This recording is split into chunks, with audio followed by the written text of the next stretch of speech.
Greetings, everybody. Welcome to Not Funny Guys Presents Red Dwarf Rewatch. So we are wrapping up Series 1, finally. I know. We finally made it to the end of Series 1, and we have a delightfully little fun episode called Me2. So this is Episode 6, Me2, directed again by Ed By, written by Rob Grant and Doug Naylor, released the 21st of March, 1988. Summary. Rimmer has, as we saw in the end of the last episode, created his own perfect companion, an identical holographic version of himself. And this leads him now to move out into next door quarters to where he and Lister were living, and he's now going to be bunking with his self. Lister is not really bothered by this, but he starts digging into things about Rimmer's past because he starts getting curious. He finds his diary, all this stuff. We get the gazpacho soup reference we'll talk about later, and we soon come to find out that Rimmer having an exact duplicate of himself is the worst thing possible.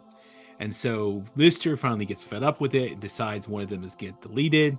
He picks one, and when we get to the end, it turns out he uses it to pump his his Rimmer for information, and he had already deleted the other one. So, oops, I guess that didn't work out for him. So let's move on to the details. All right. So we had another great summary by Holly. I truly find these, but apparently there's only one after dinner mint left, and everybody's too polite to take it. Like I said, Rimmer is moving out. He's having Lister put all his stuff in a trunk for him because again he can't touch stuff. And this is where they first stumble upon a tribute video he made about his death, recorded by Holly. And so Lister decides to watch it. Meanwhile, Rimmer wants, pettily enough, wants his blue tack back from Lister. This is like one of those little tacks you use to put on a board. It's a very pointless thing, but apparently he was using it to hang a poster and he wants it back, but he's just being petty. They talk about how Lister's humming held Rimmer back from being an officer. He has all the excuses in the world for why he didn't become an officer, and usually it's Lister's fault. He says, quote, "Everything you did was designed to hold me back." Yeah, sure it was. He then lists off a bunch of pranks that Lister did to him in their time together.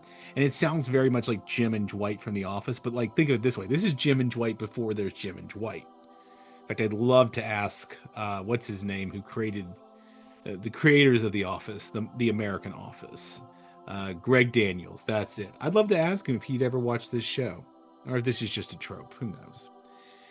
We learn, we find out that he's been like Rimmer subjected Lister to all kinds of things, like learning Esperanto while you sleep, quantum physics while you sleep, all these tapes, and they basically made Lister kind of crazy.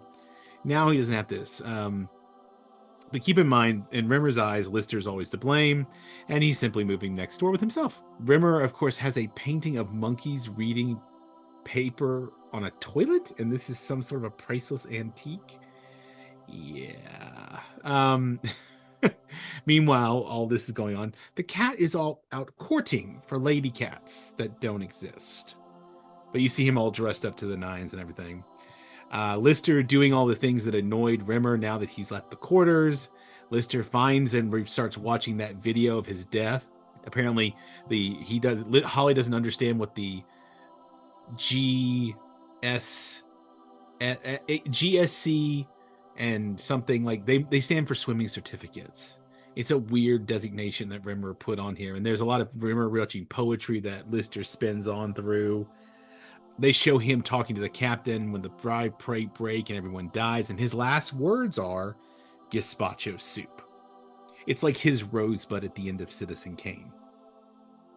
This is when Lister encounters the cat and asks him what he's doing, and he says, "I'm courting." And Lister responds with, "There are no other cats on board." Meanwhile, we see the Rimmers challenging each other as they're doing their nightly stretches.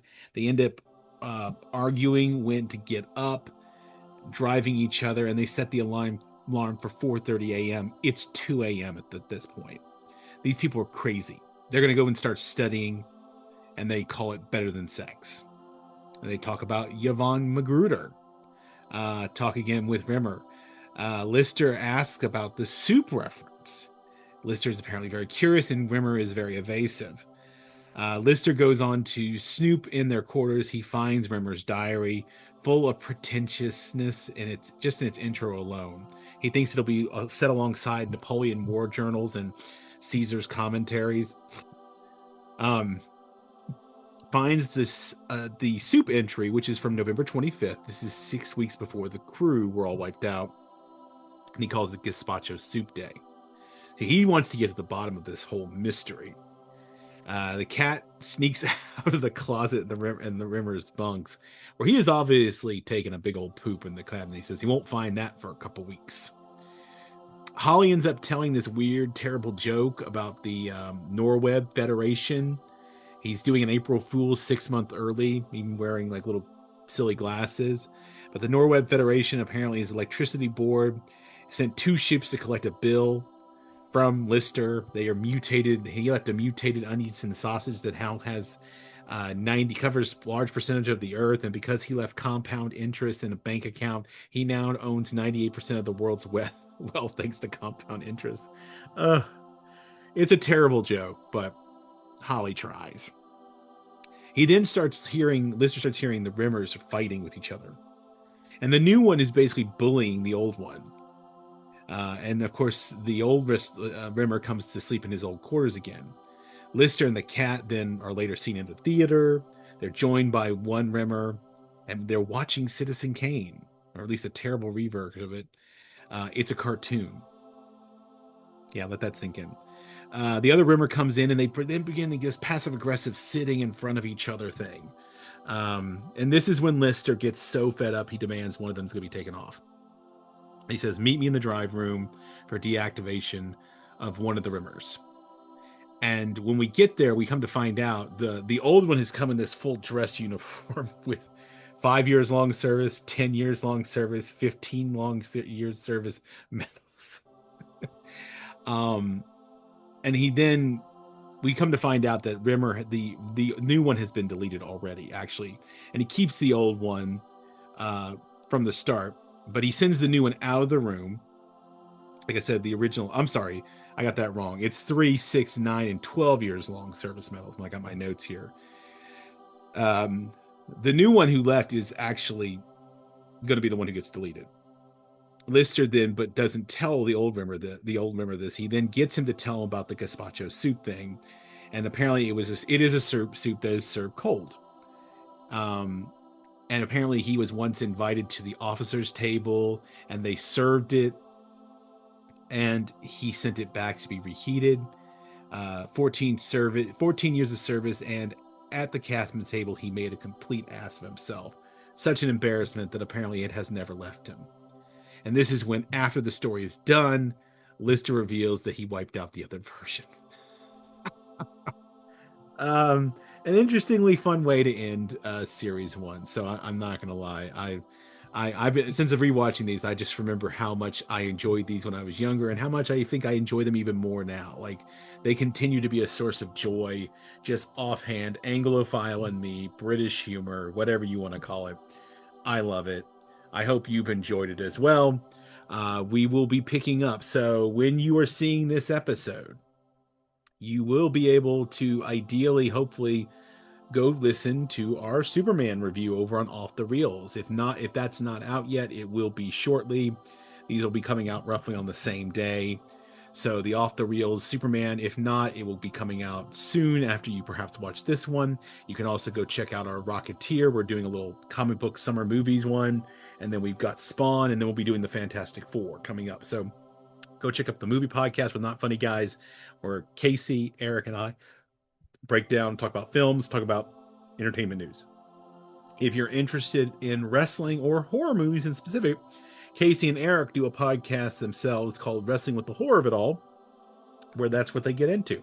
Wrestling and horror movies, so you can keep up with what's going on in pro wrestling, as well as get some talk about their fun interactions while Casey tortures Eric with more horror movies. Not like he hasn't done that itself over on the main channel when we did Child's Play. But and if you're interested in some academic, freewheeling thought, some fun times and discussions about things that academics think about, you can join me and our Not Funny gal, Dr. Kristen, over on the Not Funny Guys Presents Thinking About Thinking podcast. We just released episode 10, where we get into a whole bunch of thinking about narrative storytelling and teaching and stuff like that. If that's what you're interested, if not, go back and look at some of our past ones. We've talked about gender politics and academics. We've talked about a whole bunch of things, and we're just going to keep rolling there. But please feel free, follow, like, subscribe to that one, comment, let us know some thoughts. Tell me more here too, down below. Also, if you check the details, what do they call that? The bottom section there, where you can find all the ways where you can contact us on almost every social media platform. You can, description, that's the word I was looking for, down in the description. You can find where to contact us via email. You can find out where to find our other podcasts, where to contact us on almost any social media. We encourage that, so please feel free to do so. But next time I see you, we'll be getting into series 2.